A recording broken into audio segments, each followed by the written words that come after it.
Salut à tous, salut YouTube, j'espère que vous allez bien, moi ça va. Là, on va faire l'unboxing toujours des pièces du PC que je suis en train de construire, enfin que je vais commencer à construire une fois que j'aurai fini les unboxings. Donc, il s'agit du boîtier qui va contenir tout l'ensemble. Donc, c'est un boîtier de la marque Empire Gaming qui semble distribué chez pas mal de monde comme LDLC, Amazon et un petit peu de partout. Que j'ai payé 51,90 €. Qui est celui-là, il est en 3 couleurs, bleu, rouge et vert. Moi, j'ai choisi la version verte. Ça n'est pas un boîtier RGB, d'après ce que j'ai vu. Voilà. Peut-être j'aurais dû me donner un petit peu plus de peine et chercher, mais bon, au début, je ne savais pas trop quoi prendre. Donc, j'ai pris celui-là. Le boîtier, ça ne me tire pas souci, dans la mesure où je vais construire mon PC. Si un jour je veux changer de boîtier pour en mettre un qui a beaucoup plus de lumière, ben, ça sera quelques heures de boulot pour démonter et remonter. Voilà. Ce boîtier-là, on va l'unboxer, voir un petit peu ce qu'il y a dedans, voir comment il est fait. Malgré tout, il n'est pas vilain quand même, hein, donc voilà.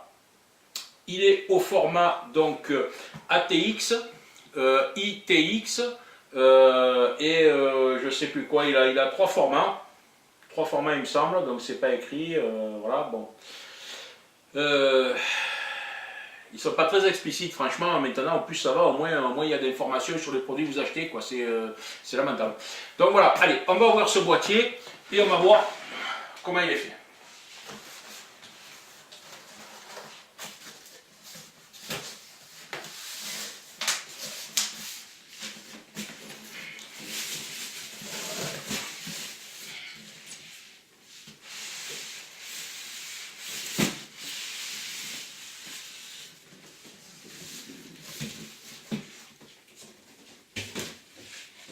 Donc bien sûr, faites gaffe, on a toujours l'effet ventouse lorsqu'on ouvre un produit.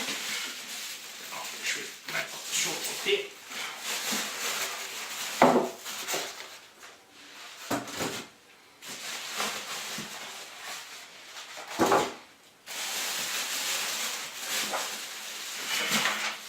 Alors, le dessus ou le dessous. Donc, le dessous, il est là. Hop là. Alors, donc effectivement, celui-là, on voit les hélices des ventilos qui sont verts. Donc c'est un boîtier, je vais vous le présenter de ce côté. Hop là. Donc il a une façade en verre de ce côté, une façade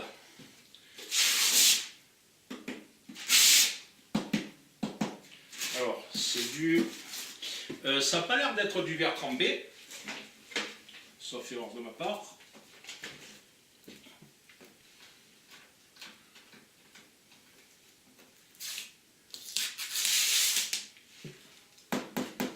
Non, c'est pas du verre trempé. C'est une façade en...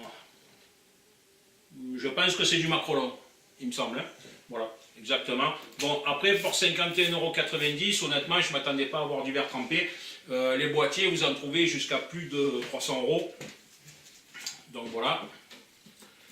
On va voir si...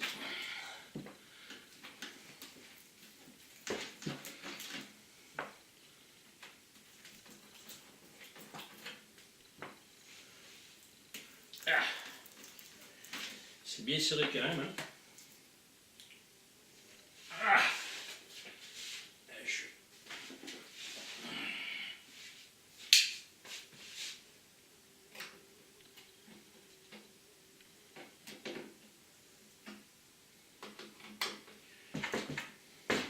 Travailler au couteau, c'est pas recommandé, mais bon, dans l'immédiat, ça fait le taf.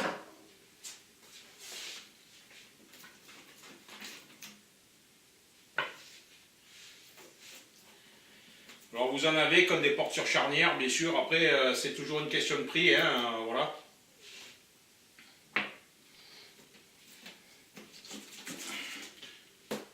Ouais, on est bien sur une vitre en macrolon. Voilà. Alors, là, on a une notice ou une présentation.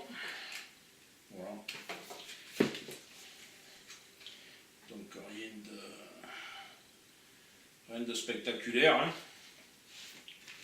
Là. Alors on a une pièce qui doit être une pièce décorative hein, qui se met sur le PC. Voilà. L'intérieur, donc, alors, 1, 2, 3, 4, 5, 6, 6. Donc il faut que je vois pourquoi. Alors, ATX, micro ATX, mini ITX. Donc il est compatible avec ces trois formats. Voilà.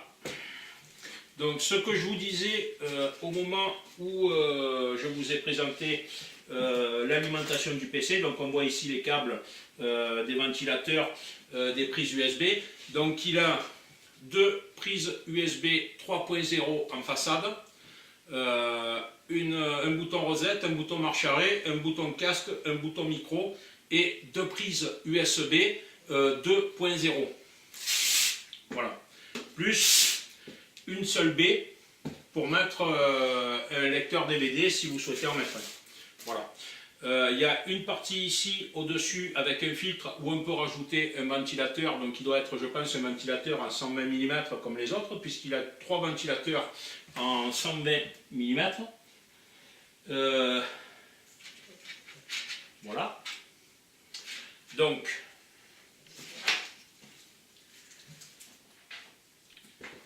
il est a priori assez spacieux.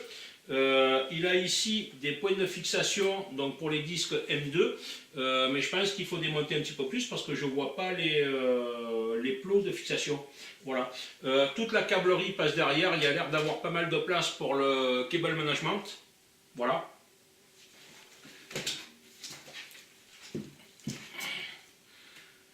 Voilà, donc je ne vais pas enlever les plastiques pour ne pas le rayer tant que je ne l'ai pas utilisé.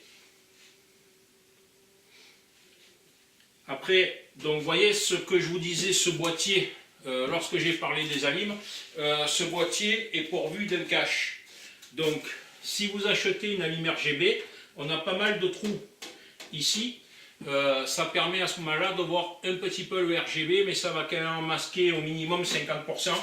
Donc, ça ne vaut pas le coup dans un boîtier comme celui-là de mettre une alime RGB et donc de la payer plus cher. Voilà, il vaut mieux mettre une alime classique ou prendre un boîtier qui n'a pas de cache pour les alimes. Voilà. Plus ici, bon, les baies à l'arrière et tout ce qui s'ensuit. Voilà les amis, c'était la présentation du boîtier Ampere Gaming. On le verra en fonction lorsque le PC sera monté. Hein, je peux éventuellement vous donner ces dimensions si ça vous intéresse. Donc c'est un boîtier qui mesure 46 cm en profondeur, «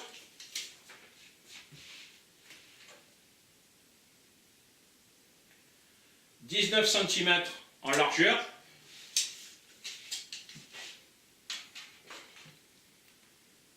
et 47 cm en hauteur. Voilà, si vous voulez l'intégrer sur une table, dans la mesure où là une partie vitrée, il faut quand même que le boîtier puisse s'intégrer par rapport à ses dimensions. Hein, voilà les amis, c'était la présentation du boîtier Ampere Gaming. À un prochain unboxing.